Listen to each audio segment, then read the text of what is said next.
ही आहे hysteroscopic myomectomy, म्हणजे गर्भाशयात असलेला जो फायब्रॉइड आहे ती काढण्याची सर्जरी.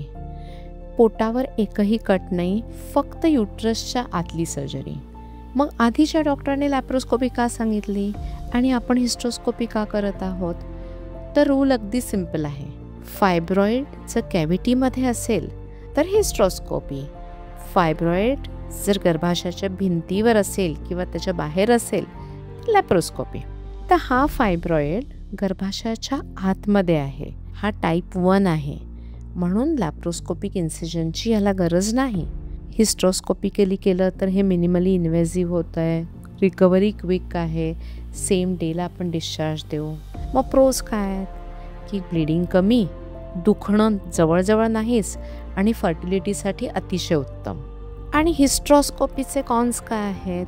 जो खूप मोठं फायब्रॉइड असेल किंवा डीप टाईप 2 जर असेल तर ते पूर्णपणे आपल्याला काढता येत नाही. त्यामुळे बेस्ट आउटकमसाठी करेक्ट रूट हा फार महत्त्वाचा आहे आणि या पेशंटसाठी हिस्ट्रोस्कोपिक रिमूव्हल हाच एक परफेक्ट मार्ग आहे.